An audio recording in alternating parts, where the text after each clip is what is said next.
outside. I am not. I'm not going out there. There's people out there. There's sirens in the distance once again. My end or your end? My end. Oh, At okay. least I hope just on my end, unless we both got police coming to get us. I mean, it's always a possibility.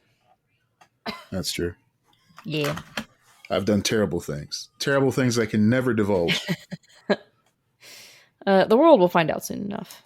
That's true. That's how the show ends, with you getting arrested. I'll be in For good company because crime. that's how Killer Mike's story ended after he got 3 Grammys You know last what was week. interesting about the whole Killer Mike thing, What's getting that? arrested, is like I saw a lot of people like really happy about it on Twitter. I was like, Yeah. I didn't know this was like a thing. Like So the Killer people. Mike, as talented as he is, he does say some crazy shit. He Okay. does have some opinions that some people take issue with. And given the type of things that he raps about in Run the Jewels, people want him to be more active in the black community, especially during the Black Lives Matter movement. At the height of that, Okay, yeah. there was a moment in particular where the CNN headquarters was about to get attacked, or not attacked. It was about to be protested in front of and inside of, and they called Killer Mike to come and talk to the community in Atlanta and advise people to go home, to return to their homes, and just calm down. Okay. And it's not worth destroying your home over. Now, that is a polarizing sentiment because, on one hand, I can understand wanting to calm down your community, wanting to make sure that we're taken care of. There's a pivotal moment, and this is by no way a one-to-one comparable thing. There's a pivotal moment in Barbershop, the movie, where Mm-hmm. someone is about to attack the shop, and Cedric the Entertainer's character basically puts himself in harm's way to make sure no one destroyed the shop because his Okay. best friend had taken his last pennies and grown that place to be a safe spot for the community to come and congregate and that sort of thing. So some could view it as Killer Mike saying, you built up this city. You built Right. up this community. Don't put yourself and your livelihood at risk. Let's find another way. Right. However, that other way never was really clarified, and people were disappointed that he didn't step up at that time because it feels like his rhetoric, his music, his basic message across the board has always been, let's get ready to cause chaos. Let's get ready to throw down and do this. And when it was time, he didn't step up in that moment. Yeah, I'm honestly, I don't feel like I should have an opinion on that. like that doesn't feel like my place to say one way or the other. I based off of what you told me though, I understand that. Like I understand the anger toward him to a Sure. degree as much as I can through, it's not my personal experience obviously, so I can only Well, I understand you want to be empathize. respectful Yeah. and you want to be careful about how this is approached, but questions are more than welcome. Let's take it from that perspective. Frame it in the way that you're asking questions about it. I think maybe that'll Yeah, help get I your guess thoughts my out. question would be, obviously you don't speak for everyone, but how do you feel about that I feel in conflicted particular? about it Yeah, because I do enjoy his music, and he has been a part of the fabric of rap for a long time. right. Maybe not as out loud as some other people, but you look at this current crop of rappers and hip hop artists, there's a lot to be said about what they're doing on a broad scale, what they represent for Hmm. themselves, for their community, for music in general. We talked a little bit last week about Questlove, and I admire all the work that he's doing as a historian. as he's trying to help these artists tell their story to make Right. sure that none of these tales are lost to time after they're gone. Yeah. Because there was a point a few years ago where we lost Prince, David Bowie, and some other important people to the music industry back to back to back. Mhm. And it was just like, wow, that light just went off. That was it. No more I, from them. I think about that a lot. How we are just going to keep losing these, like, that generation that gave so much Yeah, to, the arts in general, like across platforms and different genres and everything. Like, it's crazy to think about. it is. But back to Killer Mike, what I can respect about him and the reason why I haven't just completely gone, okay, well, he's a hypocrite. He's not for me. I don't like what this is putting out there. Why it's not as cut and dry is because I appreciate that there is some contradiction in his actions and his music and his overall demeanor, because it, to me, shines a light on the complicated aspect of a lot of things that you deal with when you want to be a presence in a movement, whether it be black, whether it be men's rights, women's rights, LGBTQ. When you put yourself up as a figurehead, people are going to analyze you Yeah. to a microscopic amount. They're going to want to pick you apart. And people in general are not consistent. No one is. Right. And what's interesting is nowadays, I really feel like if you are not taking a political stand, you're criticized as well. That's So it true. really becomes a catch 22. If you're not political, then you're privileged in being apolitical.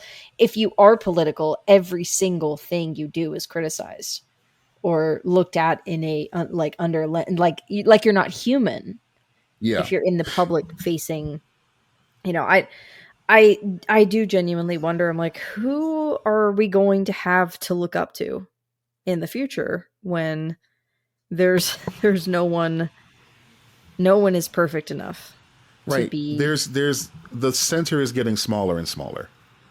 Yeah. There is less and less room to be someone who can genuinely say, I have opinions that could subscribe to many different political views, Right. because people are becoming more and more aggressive. Some with reason. People are becoming more and more, I don't want to say aggressive. I just want to say aware. The Right. days of saying something innocuous like, "Oh, I don't get into politics." Yeah, that era is over. Right. You definitely cannot be that way there right now. Like You can't. that's not possible. Um Right. even even if you're like you don't know anything about something, like you're still supposed to research and know and then form an opinion and form the right opinion, you know? Yeah. Yeah.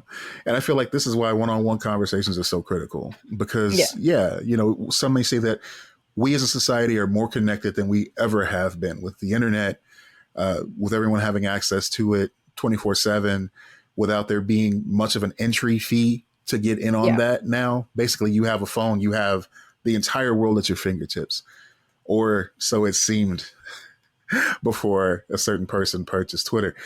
Um,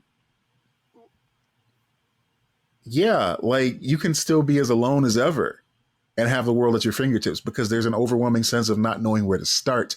There's an overwhelming sense of everyone being edgy for edgy's sake, for thriving in the anonymity of the internet and being as mean as they want to be without considering the fact that there's somebody on the other end. There's some people that are attracted to that aspect of it and really lean into it and give in to a lot of the things going through their head that talking to somebody one on one would help to focus them a little bit Yeah. more, I think. And that's just Yeah, I the agree. I feel like it's a personal opinion as well, and I understand a lot of people have garnered a lot of kinship from meeting people online and really finding their community and that sort of thing. Yeah, we've talked at length a long time ago, but we talked about it. We talked about the furry culture and Yeah. how people say, "Oh yeah, these furries are just coming out of nowhere. It seems like they're bigger than ever." No, these people were always there. They just didn't have a way Right. to A, define it, and B, find people who are into it as much as they are in order to thrive as a community. Right. And to find each other and yeah. And to form a community in the first place. Right. It's people have always existed in all of their particular ways. It's just now we're more exposed to it, you know? It's true. I mean, it's a lot of people can also equate, oh, everybody's all of a sudden they're on a spectrum when it comes to their sexuality and that sort of thing.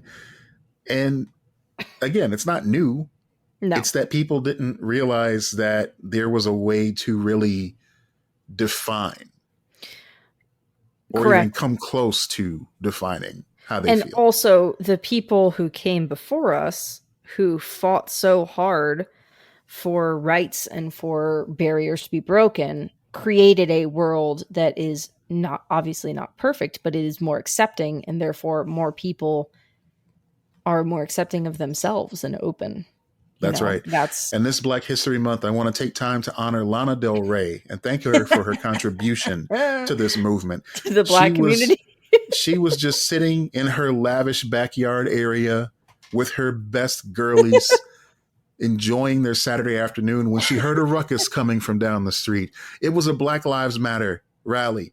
So she decided to jump in, show her support, take lots of photos and post them on Instagram. And let me tell you, without her contribution, no one would have even heard of Black Lives Matter. So thank you, Lana Del Rey.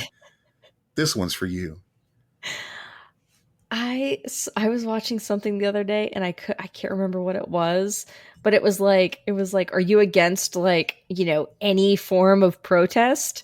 Like are you against like Rosa Parks? And it's like, no, she was protesting buses. We should all protest buses. They're terrible.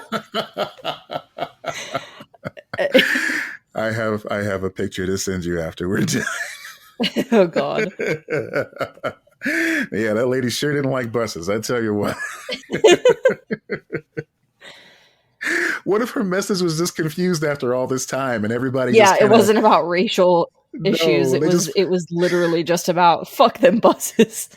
they pulled the Fight Club, with the Yeah. was it Project Chaos or whatever it was? Like, I what's think that? so. Yeah, like, oh, wait a minute. You mean when we only have a name in death? Like, I'm saying, no, his name was Bob. I'm just telling you what his name was. I see. We only have meaning when it comes to death. Oh my God. Fucking Fight Club.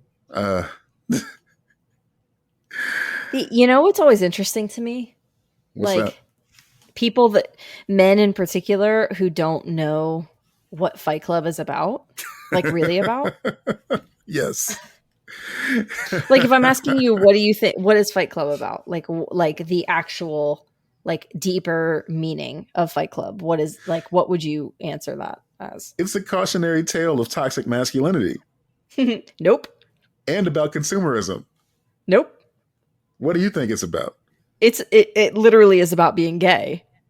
Oh, I mean, toxic masculinity factors into that, but the writer it's about being gay. It's the other side of you. okay. Rewatch it through that lens.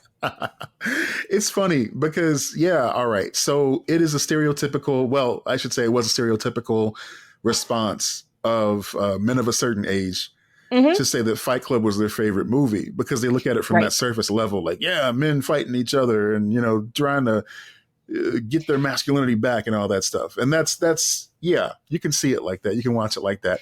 There's so many layers. Yeah, exactly. There's that medium layer that I just laid out where it's like, oh no, it's about consumerism because of the IKEA catalogs, and it's about toxic masculinity because, he somehow brainwashed all these men to get behind his bullshit plan just because it sounded cool as fuck at the time. And of course the Dust Brothers. I think the movie leaned harder into those themes of like consumerism and stuff like that, for sure. Yeah. But I wonder because you're telling me it's about homosexuality. I wonder if Chuck Palahniuk even knew that when he was writing it, or if he discovered that along the way himself. I believe he's gay. Really? So wait, now I'm looking this I up. literally know nothing about this man besides he wrote Fight Yeah, Club, and the yeah. only reason I He's remembered his yeah, name is he because came I'm out in staring at the book. 2004. Yeah. Okay. Okay. But that was that around the time the movie came out? Did he come No, out the movie before the came out in movie? the 90s. 99? 98? Something like that. Oh man. Hmm. I don't know, but I digress. We're way off the topic now. But We have no topic. This is all that's right. chaos. That's our show. Everybody Yeah, knows. Yeah. the show is chaos. Yeah. So, Super Bowl this weekend. What are your predictions for the biggest sporting event of the year, Lex? I have no predictions. I think the halftime show is going to be mid, as the kids would say. Ooh, that is an interesting take. Why do you say that? I don't know. I was trying to explain this to Kayla the other day. It's just a feeling. It's Okay, just a vibe. okay. We got a lot of vibe talk coming up soon, ladies and gentlemen. Stand by for that. Um, I agree with you, but I can tell you why I think it's going to be mid. I think they waited too long for Usher. I feel like I if agree. this was 10 years ago, sure. But the most relevant thing about Usher right now, yes, the man has made amazing music, famously promiscuous. Um, the most interesting thing of note about Usher in the past several months has been his involvement in Keke Palmer and her spouse having drama. Wait, sorry, what? So Keke Palmer is one of the world's biggest Yeah. fans of Usher. She went to his Ye- concert. okay. Uh, I feel like we talked about this, but it's been a while. She went to his Oh, I concert. remember now. Yes. Okay, sorry, go Okay. ahead. So I'll finish filling in the blanks for Yeah. everybody that may not be aware. So she went to his concert. There's a segment where if you're sitting in a certain section, Usher will come and basically give you a lap dance. And he'll sing one of his songs to you. And Keke Palmer was recorded enjoying this immensely. Singing along, looking in the man's face, getting real close to him, singing along. Her husband did not like that, or her baby daddy. I don't know if they're married or they were married, but needless to say, spoilers, that's all over now. The man got jealous. He fumbled the bag, which is disrespectful to refer to Keke as the bag, but he fumbled big time Right. and he lost out on being Keke Palmer's man because he could not control his jealousy. Right. And I forgot that was the thing that was the catalyst for him tweeting that shit and everything. That's why I was like, wait, Ridiculous. huh? Ridiculous. I Well, mean, aside from that, the jealousy was on full display on social media. However, there was apparently some abuse going on there as well, which is terrible in any yeah, case. I think that was the straw that broke, kind of thing. I don't think that was the only. Well, she has video apparently proving that Exactly. he So it was was a physically open and abusive. shut. It was an open and shut situation. They ruled quickly in her favor across the Yeah. board. So yeah, I hope Hopefully she's her and doing her son will, better. yeah, safe. She took it in stride. She was You putting know, on that story kind of went away really quickly too. I don't know if it was just people actually shockingly being respectful of her and her family. I feel like her fan base is that way, where they want to be Mm-hmm. respectful of her privacy. Yeah. There are certain fans and stands that get a little out of pocket with celebrities, but fans of Keke Palmer, I believe they view her as down to earth and they want to help her remain there. So Yeah. they support her and just let her be. Yeah, for sure. That's But yeah, ideal. but Usher, I don't know. I'm with you. That's how I feel. That's kind of why I think it's going to be that way. I'm Yeah, curious. I mean, I'm not going to watch the game. Like, I'm not. I don't care to. I will go on Twitter while it's happening and catch anything interesting on there, sort of thing. sure. Yeah, Because realistically, I only care about the halftime show. I like, um, you know, Travis and Taylor. I think that's adorable. So Sure. I think, seeing clips of that kind of, I always see it after though. I never watch the actual games. I don't care.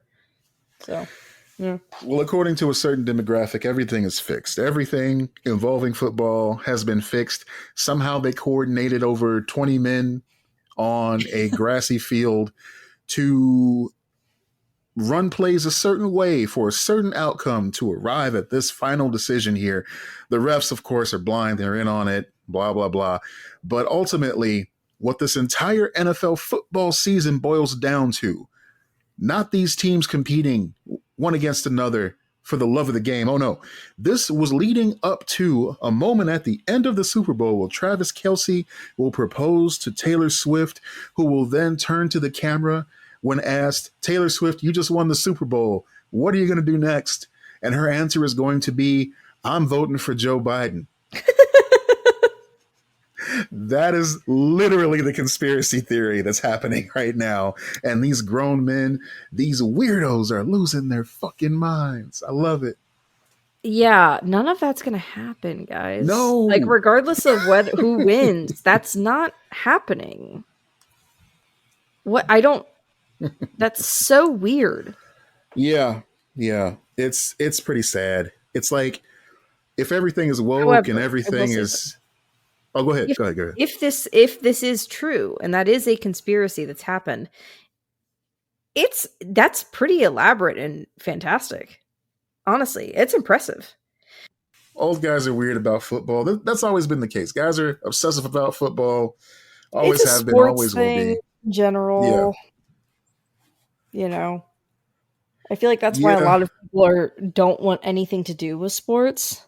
And I always have appreciated the guys who aren't that way, who are very much like, nah, just come join the club.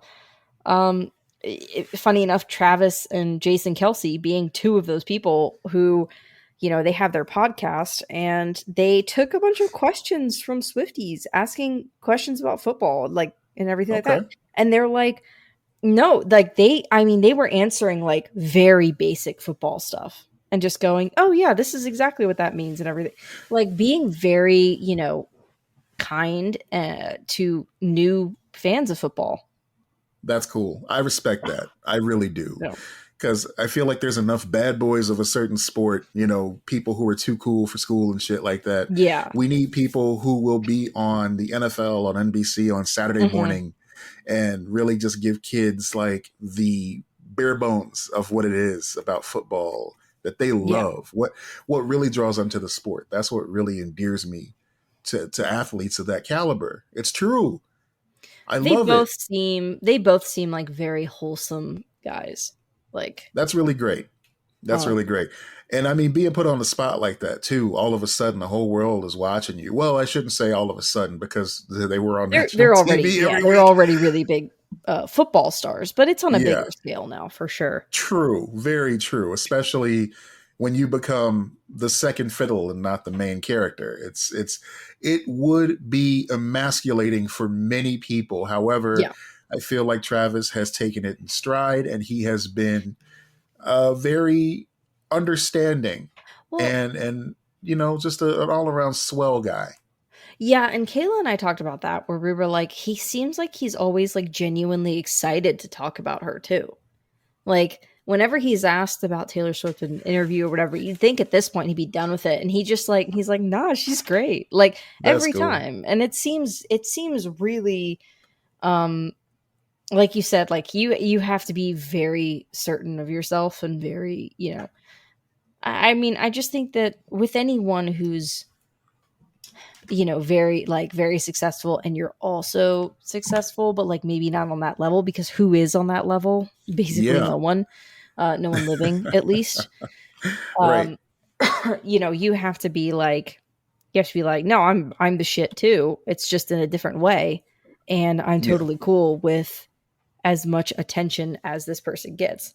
And it's like, he gives off the vibe of like, oh yeah, I love her. Why wouldn't everyone else be in love with her too? And I'm like, yeah, that fucking makes sense. I get it. Oh. Because I'm that way. Right. No, It's that's true.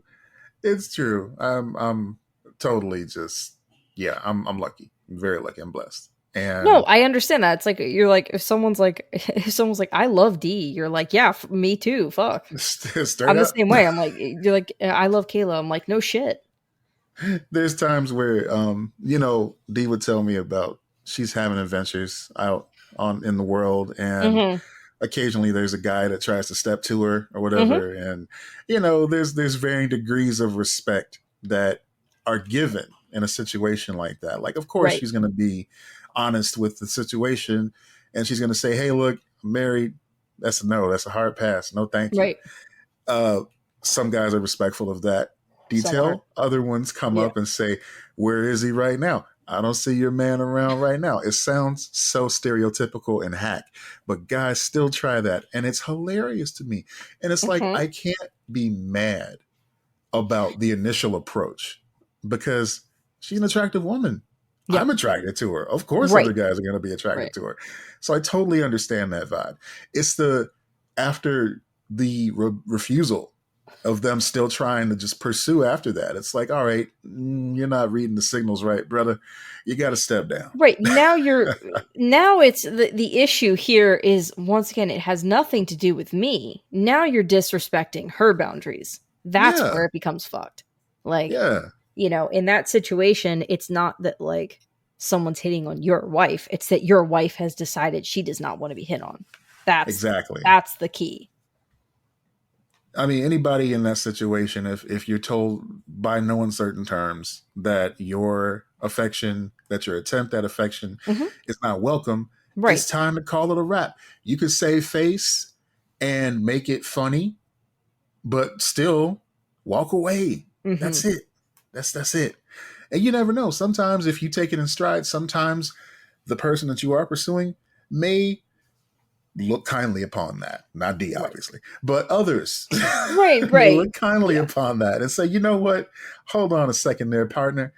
I might give you a chance after all, Right. but If you'll you're never just like know. if you're cool, that gives off a good vibe. Hmm. Um and you might even make a friend out of it or something like that. I mean, I don't know what people are seeking out there, but hey, you know, There it that's a thing is. too. Yeah. Everything doesn't have to be about hooking up. It could be about making a connection, having a friend. Yeah. But y'all ain't ready to hear that yet. Um, No. so yeah, Taylor Swift is okay. I think it's going to be interesting seeing the fallout from that situation. I don't get why everything that's fun and joyful has to be propaganda. I think it's just a young I woman trying to live her life, trying Yeah. to figure out what to do as she goes along. Because, like you said, there's no one on that level of celebrity Mm-mm. as she is. So she doesn't know what the fuck she's doing either. She's making it up as she goes along. Let's not make it harder. Yeah. Yeah. I don't know, but it should be interesting. I'm sure there will be some clips or something of Yeah, I assuming she's going. I'm assuming she is. So I would hope so. If she doesn't show up, that'd be kind of weird. Just like, oh yeah, no, well, she didn't she's feel in like coming. Tokyo. So Yeah. but I think Kayla said she looked it up and it was like the time different like there's enough time for her to get back for it. So Well, whatever she chooses to do, I hope it yeah. works Yeah. out. And oh yeah, the They're gonna football have thing. I hope that huge goes well too. ratings. I mean, because Yeah. people are so invested in but like what's really cute is that there are people who started watching because Taylor Swift was at a game and then people were like, "Oh wait, are they dating?" And and then they started liking football. So now there are Yeah, legitimately like Chiefs fans who are just like really into it and excited for it. I just think that's adorable. I think that's really cute. I think It it is doesn't it too. doesn't matter how you get into a thing. Once you enjoy it, you enjoy it. I mean, there's an overarching story here. It's when you invite someone into your community and really welcome them Yes. into your hobby, into your pastime. There's a strong chance that they're really going to get into it, and you'll have somebody else to enjoy that with versus Right. gatekeeping and trying to keep somebody away. So you can choose your choose your path there. Yeah. It's the same thing with wrestling. It's the same thing with Dungeons and Dragons. It's the same thing with comics, video games. It Yeah. applies to all Literally that. anything. Yeah, if you want to act too cool for school and go, oh yeah, you don't know about this, you're dumb. You can do that. But you could also have somebody to enjoy that thing with. Which are Yeah. lonely ass. Oh yeah. And if it's a more niche thing, like say comic books, that helps keep that medium going too. Like Yup. you should not be turning away any fan, really. No, especially with comics. We need you all, please. Yeah, for real. Whether you read manga or American books, romance, superheroes, slice of life, whatever, come on through. You're naming stuff like Stefan. Yeah. This It's got club everything. has everything. Right on. So basically, that's all I got to say about that. Yeah. That's it. Let's move on. Earlier this week, I asked you a question. Yeah. I was a little confused by the question via text. Yeah, I'm sure. Because I was still workshopping it when I asked you. And that's why I started. Right. And I made note of some my examples. exact question. So why don't you present it first and then I'll go from there. So my question to you, Lex, are what are 5 TV shows that had a sucky plot but got by on vibes alone? Now, how is this different from a guilty pleasure show? Well, okay. I already take issue with the term guilty pleasure in the first place in most scenarios because I don't feel guilty about enjoying shit. If you I like agree something, with that, but Yeah. I still wanted to try to distinguish because I was having a hard time distinguishing between the two in my mind. Okay, so I feel guilty pleasure. It comments more on the quality of the show itself versus just the overall appeal of it. You know, as far as just enjoying it, but not really feeling like it was coherent. It's hard to explain. See, this is what I'm saying. It's so hard to put a finger on what I'm trying to say here, right? So I came up with a few examples. Okay. And maybe through these examples, we can both pinpoint exactly what it is that I'm talking about. Okay. My first example of this scenario that is not on the list, and I discovered when I was talking to Dee about it earlier because she didn't know what I was talking about either. Right. Kayla was Scooby-Doo. like, what? Scooby-Doo is the perfect example of what I'm talking about. Scooby-Doo has been on for decades. But you know exactly what the episode is going to be every single time. Okay. There is a formula, and that's not important. The important thing is that you're watching these fucking potheads and they're possibly talking dog or their hallucination of a talking dog solving mysteries. And you love it. Okay. Because it's a vibe. Okay. So that argument, I guess the first thing I would think to bring up would be the show Bones. Oh, explain.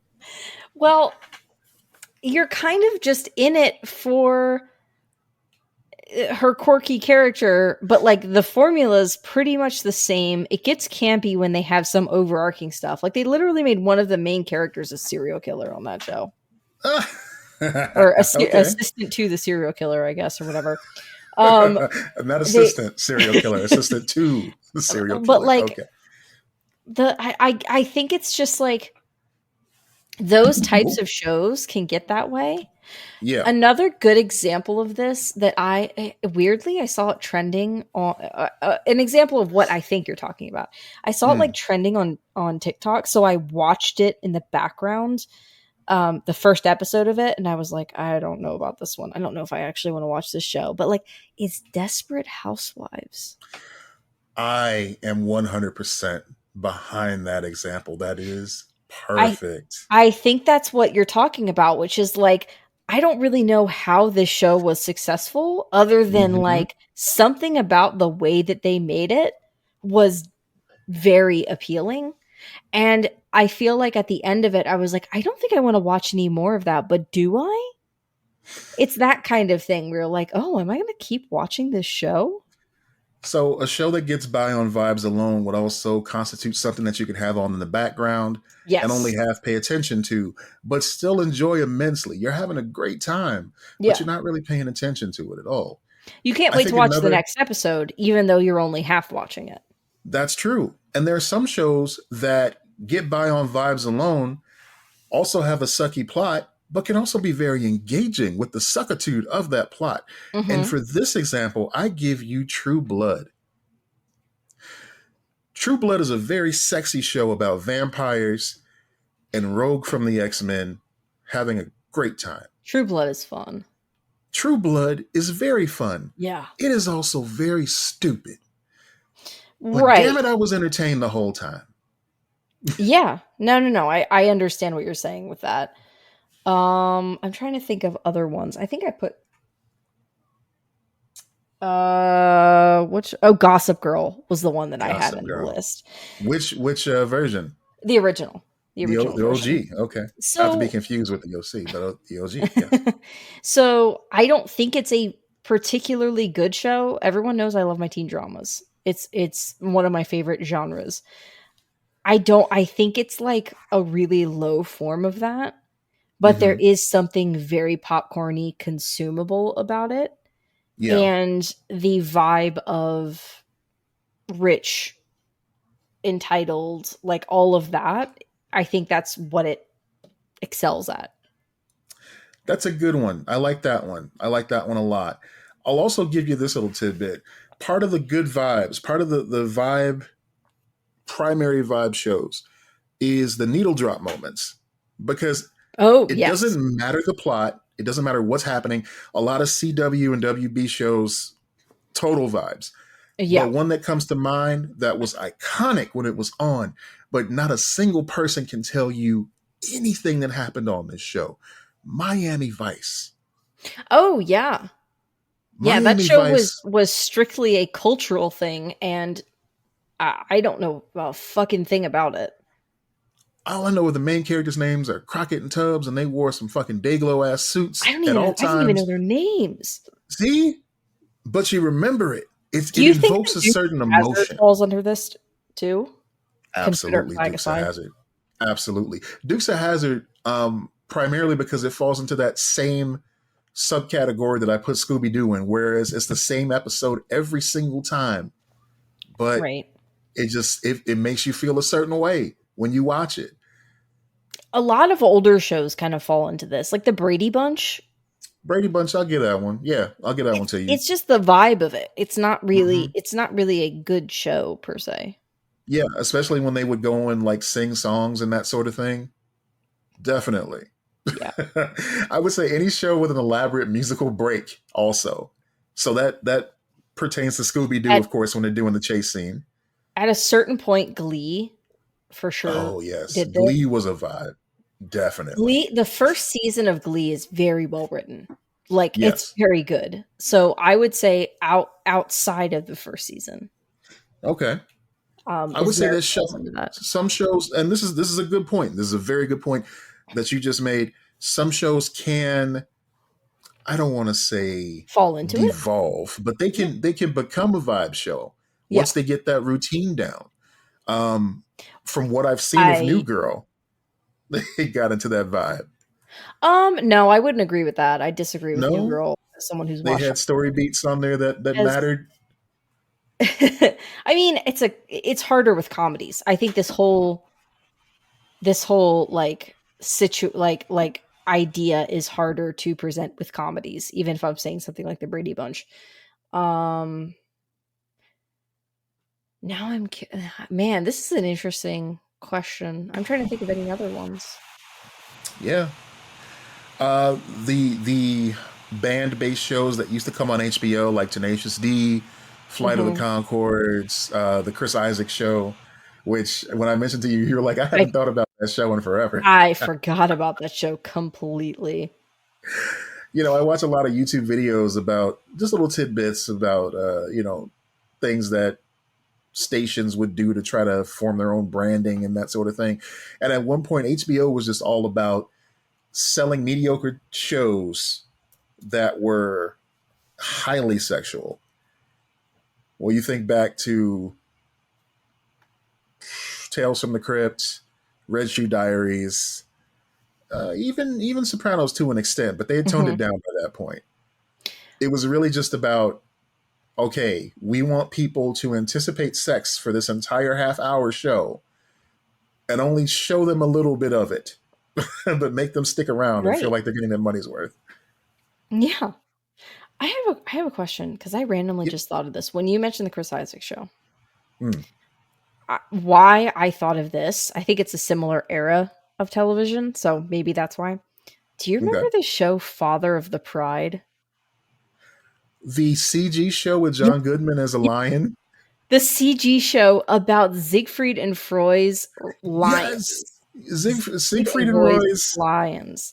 That Yes. ran for 1 year, 2 years? 1 year. 15 episodes. It ran for 15 episodes. It Oh, was truly one of the weirdest shows I've ever seen. yes. And I think it was one of the first animated show like CG animated shows made.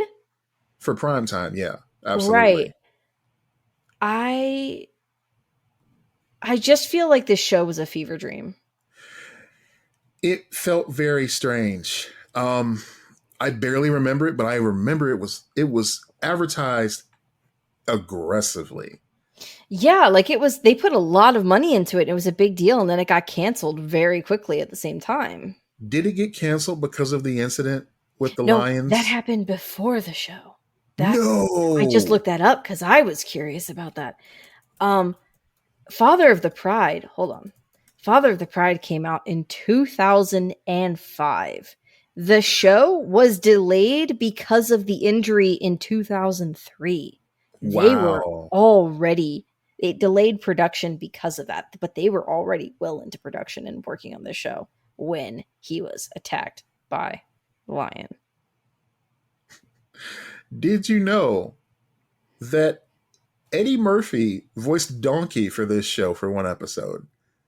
Yes, and that is why I watched it as a child. Wow. That's sold you. You're like, I'm tuning Well, in. I mean, Donkey's on this one. it was also like it was also like a cartoon, like a adult cartoon, which I liked at the time. It had lesbian gophers in it. I just want to Lesbian go. Yeah. Yeah, that anyway. A lesser person But would make yeah, I remember watching it comments because about they that. were like, "Hey, it's going to have a crossover with Donkey," No. which was weird. Hey. Yeah, why not? It featured voice work from Lisa Kudrow, Dana Gould, John DiMaggio, Dom DeLuise, and in what I imagine is one of his last roles, Yeah. probably. A lot of people were on this. It was a Jeffrey Katzenberg show.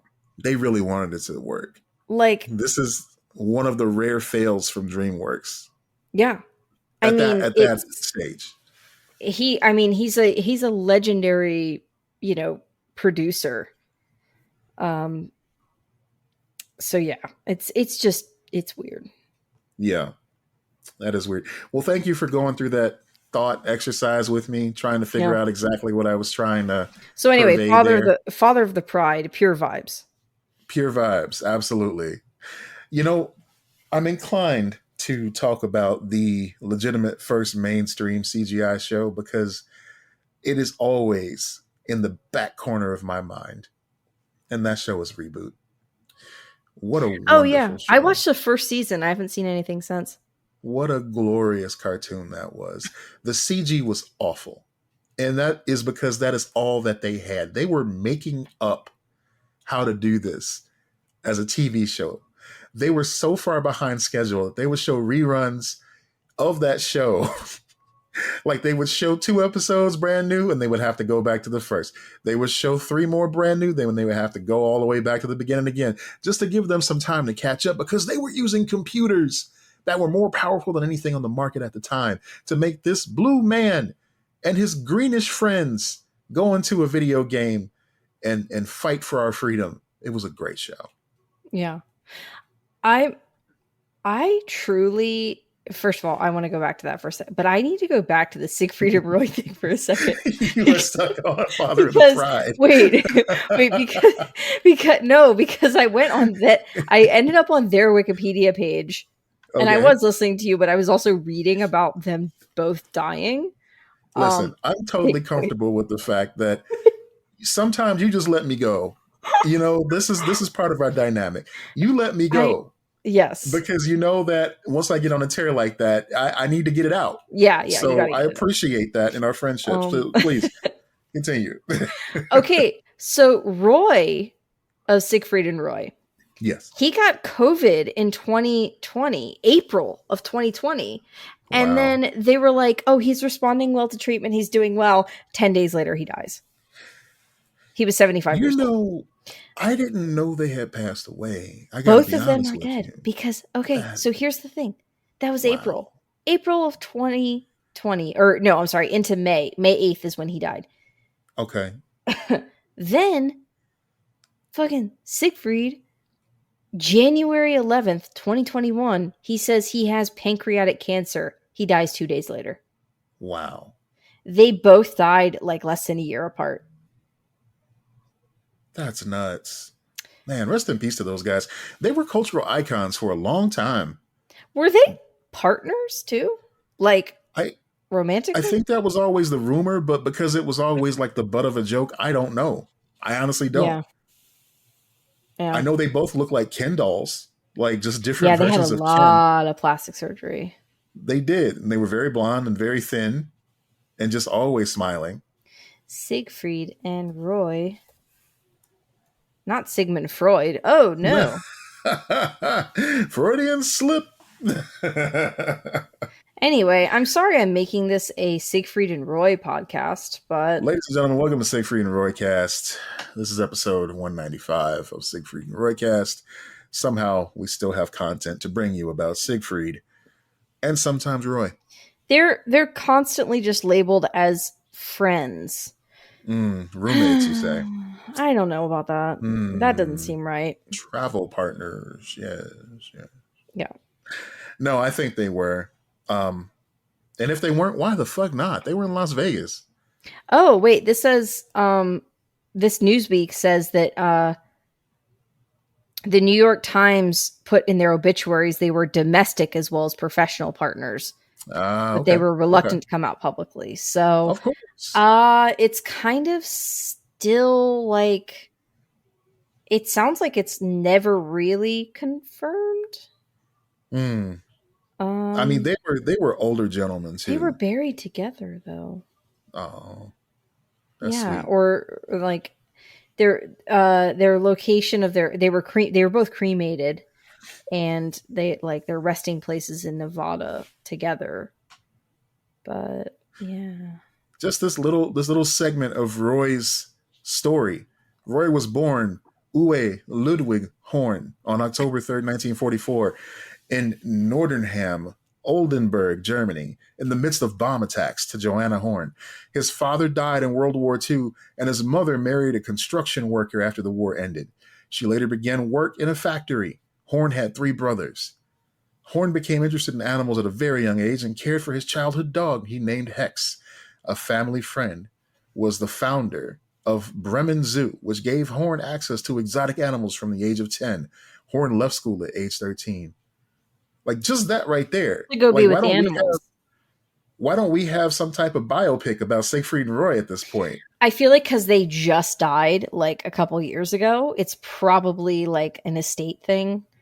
They won't allow it unless it's like, I mean, I don't know who runs their estate though. I don't think they had children. So I just want to get to the 10-minute segment where they have to sit down with DreamWorks and develop Father of the Pride.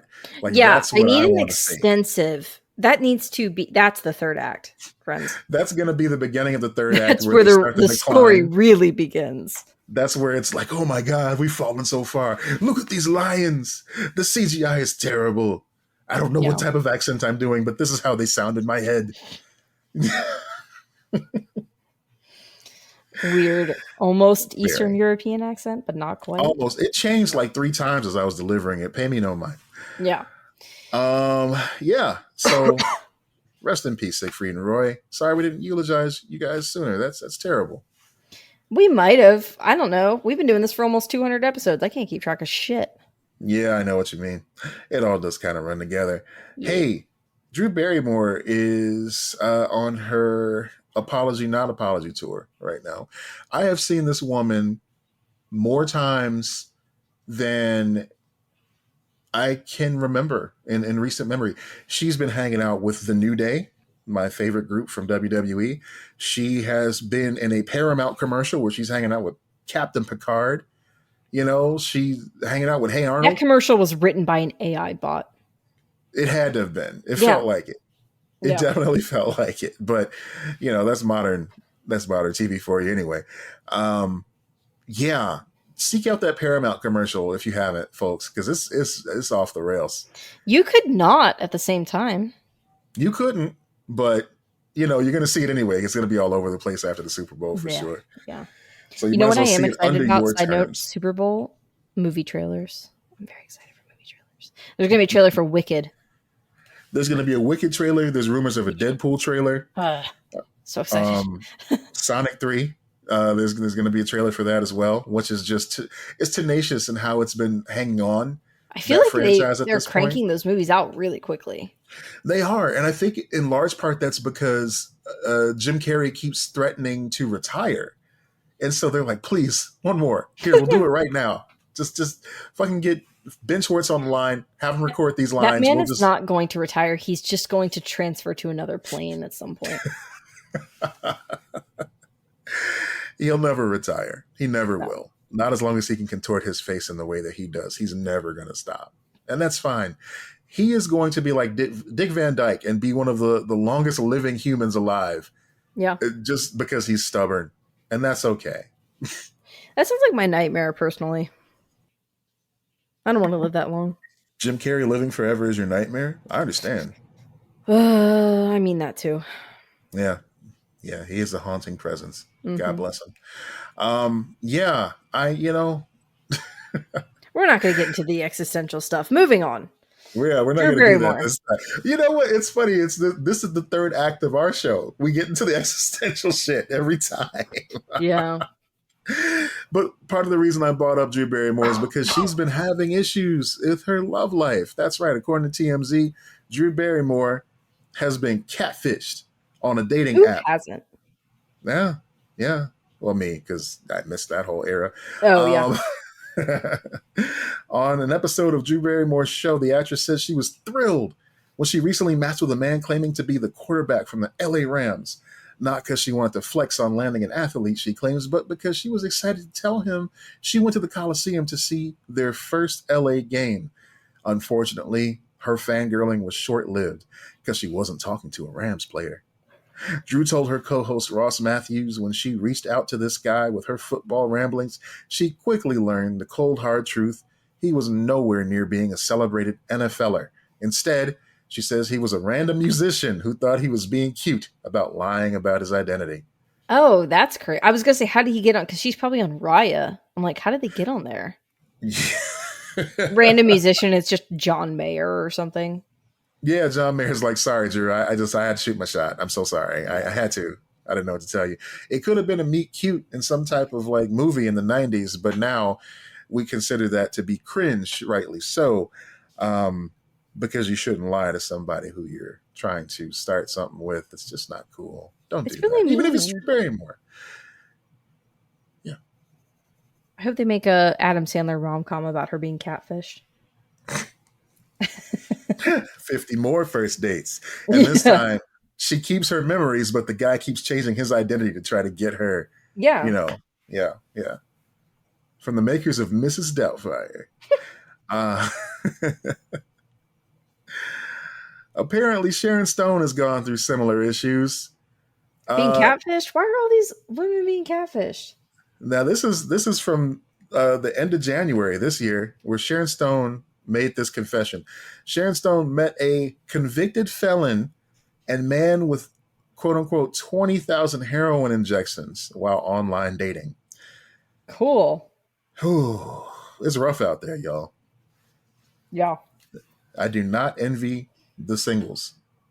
I Be don't careful. either, especially anyone dating men. Sorry, Yeah, no, had to throw it out there. I get it. I get it. Men are scary. Yep. All right. Speaking of scary men, Donald Glenn. No, I don't know about that man.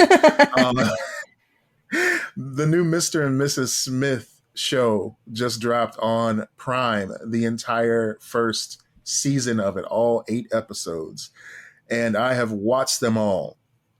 I didn't realize it was all out. I knew it was out, but I didn't know all of it was out. They did a How was it? simultaneous drop. This was coincided with the new pricing plan for Amazon Prime Video, where you can pay them an extra $2.99 to skip all the ads. And before we dive into Mr. and Mrs. Smith, I want to tell you a little bit about that. So it's interesting the way that these ads are rolling out on there. Have you watched anything on Prime since they started with the ads, Lex? No, because I do not have Prime anymore. Oh, that's right. Oh my I gosh. canceled my Prime last You month did. to see You did. what would happen, and I have still been holding strong. Yeah, you're not missing nothing yet. Spoiler. It's just when I want to rewatch Maisel that I have problems. Give me the DVDs. God damn it. Come on, y'all. Make it happen. So with the ads, the way that they happened, the first ad that I saw was an ad announcing that you are watching ad-supported Amazon Prime. Yeah. That happened on the first couple episodes we saw. The next night we came back, there was a 15-second ad in addition to the announcement of you're watching Amazon Prime ad-supported. Okay. You can pay us $2.99 if you don't want to see the ads anymore. The third night that we went back, there were 2 30-second long unskippable ads at the beginning of the show. And then, of course, once again, proclaiming you're watching Amazon Prime with ad support. Please pay us money to skip these. Okay. It wasn't as bad as I thought it would be. It's just at the beginning? Just at the beginning. Okay. That's not bad. And it's a lot like Peacock. Peacock does that as well if you have their free plan. Right. They just give you a chunk of ads at the beginning, which I think is incredibly handy if you want to make yourself a drink or a sandwich. You know, if you want to look over to your loved one and say, yeah, exactly. You know, if you want to just like get some critical bio stuff done before the show begins, that's that time. I don't mind that. I just don't want, I don't like the interrupting an actual episode in the traditional commercial sense. It's jarring. It takes you out. And modern shows aren't built that way to facilitate an ad break. Yeah. Right. So all that is to say, it's not as bad as I thought it would be. I don't feel motivated to pay the $2.99. It hasn't gotten to me yet. Yeah. I don't know if this is going to continue to increase as we go along, because there's literally nothing else on Amazon Prime I want to watch right now. Right. So we'll find out when Invincible Season 2 Part 2 drops, whenever that happens. Yeah. The show itself, Mr. and Mrs. Smith, it is definitely not the movie. It's a similar premise, sure. However, it is incredibly millennial and super geeky. Okay. Just like you would expect from Donald Glover. So if you remember way back when this show was announced, when it was being developed, it was supposed to be a partnership between Donald Glover and Phoebe Waller-Bridge. They were going to write, produce, direct, and star in the show together. And that's why I lost interest in this show when she left.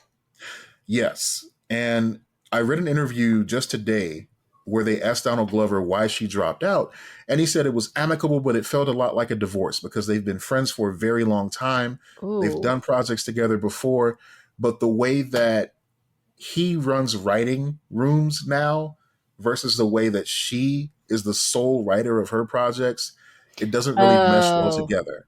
Okay, that makes sense. So they came to they came to the mutual decision that it just wasn't a good fit. She wished him well. He carried on, obviously, and we have what we have now, which is an interesting show. It's funny. It's heartwarming. It's got a lot of action in it, surprisingly. And it stars not only Donald Glover, but Maya Erskine from Pen 15 as Jane.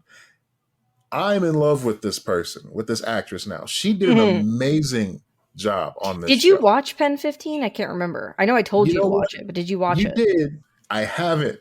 You need to go back and watch it. Gee, I feel like that's that show. I feel like I am the person who is constantly going, please watch Pen 15. And everyone's like, I'll get to it eventually. And I'm like, oh my God. You're the reason it's gone. It's all your fault. I'm just like, No, please.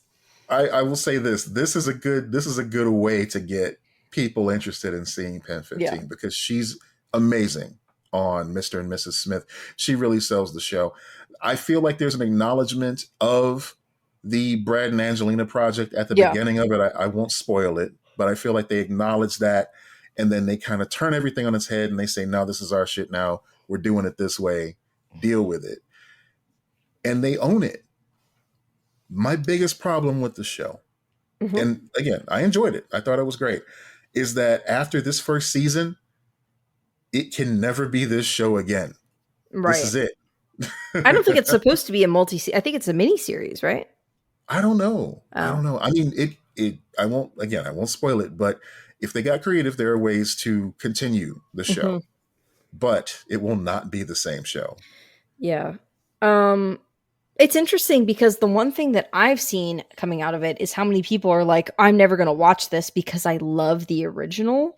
Mm-hmm. And I didn't know. I did not know that so many people loved that movie because literally I saw that movie, but the only thing I ever remembered about it was that it was incredibly scandalous because they cheated and, you know, that started Brangelina. Like that, like the pop culture part of it was what was famous about it. I didn't think people actually loved that movie. No, I didn't think so either. I watched it. I thought it was okay. Yeah, I didn't think same. it was like, oh my God, There's this is nothing it. memorable about that movie. No. But the good thing about this show, it definitely has that Donald Glover production team vibe to it. It feels a lot like lessons learned from Atlanta are in play here.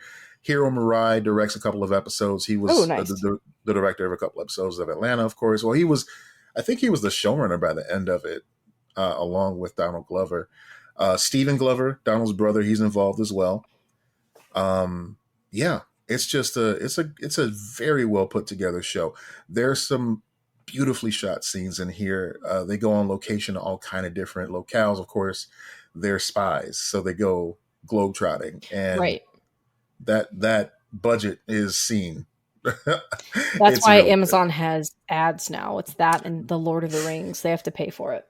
They got to pay for it. So help Donald Glover. Help Amazon. Watch this show. It's a good show. I really do think you'll enjoy it when you do get around to it. It's not critical. I can't say you have to watch it now. It'll be spoiled because no, just when you get to it, it'll be fun. It'll be a good watch. Yeah. I would say I have a recommendation of you should watch this as soon as you can, which is the movie Poor Things. We went and saw Poor Things last weekend in theaters because Kayla loves the director and really wanted to see it. And I was kind of going into it like I'd only seen one of his films, and I was like, okay, like let's see, whatever. Oh my God, it's so beautiful and weird and wonderful. And Emma Stone gives one of the greatest performances I've ever seen from an actor ever. It's insane. It's so good. And the reason I bring it up and I'm like, go see it is because I really do think if you can see it in theaters, you should. It's visually very stunning. And it's a reason to go to the theater. Wow. Okay. I've wanted to see it too. The ads are very confusing and in a good way. And I want to see what's going on there.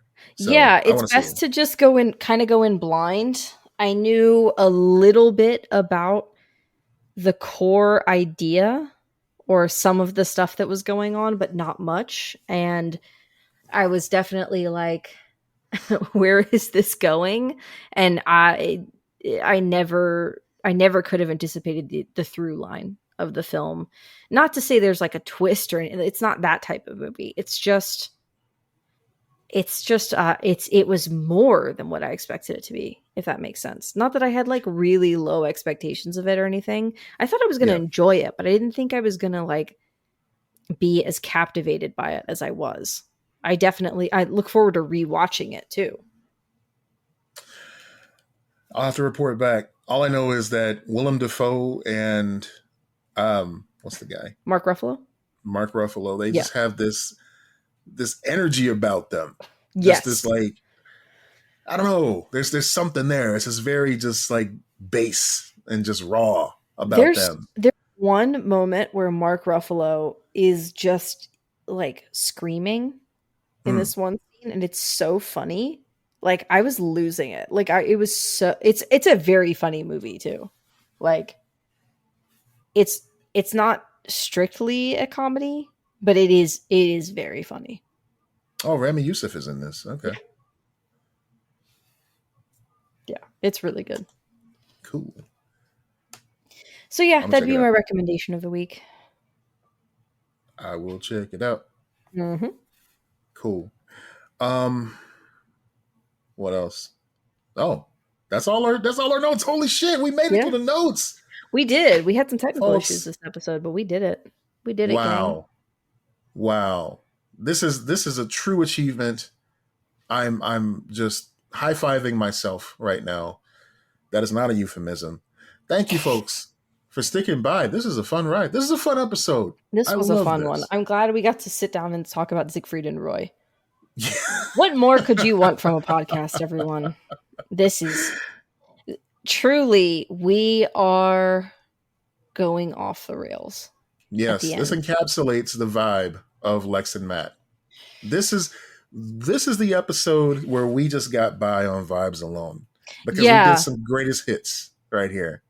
The the rambling levels of insanity we will continue to go into. This is a real Dante's Inferno type of thing. Dante's Inferno, let's go. You're now rocking with a pro. And that pro is you, Lex. You are the pro. Level after level. It's just going to get weirder and weirder. What are we going to talk about next week? I don't know. I haven't thought it Who through. knows? What are we going to Google? I don't know.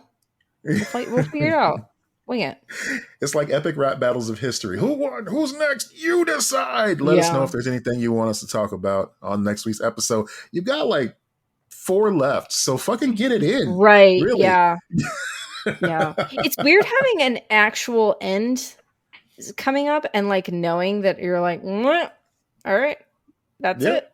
Yeah, That's an odd it. feeling. I'm like, how many It- more times will I be able to talk about Siegfried and Roy? I guess a max of 4. I want you to make that work. Every episode coming up, just I will did you know? try to find a way to incorporate Siegfried and Roy into it. I'm excited at It's that like idea. a kid, it's like that kid that everyone knew, a kid that was like hyper fixated on a thing. Maybe you were the kid, you know? Yeah. But like I knew someone who was like very hyper fixated on Animal Planet and just wanted to watch Animal Planet all the time. And I enjoyed Animal Planet myself, but it was like a lot. Like, and the kid was just like very obsessed with it. Everyone knows that kid. It's like the kid who's like very obsessed with dinosaurs or something like that. Oh God, yes. Right. But I like miss that kid. I'm like a dinosaur kid, but for Siegfried and Roy. I miss that dinosaur kid. We don't have kids like that anymore. Like straight Oh, up, because yeah, you dinosaurs used to do. be it. Dinosaur kids definitely still exist. It's just Man. if you raise a kid that's not an iPad kid, you know? That's true. Yeah. Like if you just, keep them off the iPad for a little bit of time, they'll become a dinosaur kid. You just have to give them a book instead. I mean, it's fascinating just to learn that these giant monsters were real at one point. I get it. I saw someone the other day on because like I saw a TikTok. It was like what I thought a T-Rex sounded like versus what it actually sounds like, and the actual sound was way more horrifying. But someone was like, I haven't actually processed that dinosaurs were real, and I was like, same. I haven't either. It doesn't like I know they're. I'm not saying I don't. Obviously they're real, but like, have you actually processed and comprehended that they were like here? Right. I know what dinosaurs sounded like. I know what a T-Rex sounded like. Me Grimlock, me hungry, me want fight. Yeah. Mm-hmm. That's it. You did it. That's the one. But back to your hyperfixation thing. I love that question you see pop up online every now and then where someone asks, what can you talk about for 20 minutes straight uninterrupted with no prep time? Oh, yeah. It's DuckTales. It's DuckTales for me. It's it. It's DuckTales. It's wrestling. It's I mean, Tetris. probably Game of Thrones. Hmm. I've had to stop myself from talking about Game of Thrones a lot because I get very mad. And that's part of growing up. When you learn to limit how much time you allow yourself to express your hyperfixation, because Yeah. you are dealing with a steady I disengaging audience. I could talk about how much I hate Ronald Reagan for like an Mm. extended period of time. You But you know, know, mid I feel like sentence that could that's have gone either way. I I thought you were going to say Ronald McDonald. I'm like, no, which one? I think that like it's almost like a rite of passage in life where everyone will reach that point with Ronald Reagan. You That's know, true. if It's you're well not a earned. fucking idiot, like you will reach that point. He screwed everybody. Everybody. Yeah. Except for his wife, apparently, because she was known as the throat goat. No, no, no. And he was just mindlessly eating jelly beans in the corner. Didn't know what I was mean, happening. Literally didn't know what was happening. did not. Anyway, fuck that guy. But not you guys. You guys are great. Thank you for listening. Thank you for tuning in. Yeah. I And this is where I'd usually say go tell your friends about us and stuff, but we don't care at this point. So whatever. It doesn't no, you matter. know what? You don't have These to tell last few anyone. episodes, these are for real ones. These are Yeah. for the ride or dies. These are for the people who have been there since jump, Yep. who joined in, have not let up. Thank you. This is for you. It is. We do this. It's all for you, Damien. It's all for you. Anyway, thank you for listening. I'm Matt Peters. And I'm Lex Lutz. Be excellent to each other.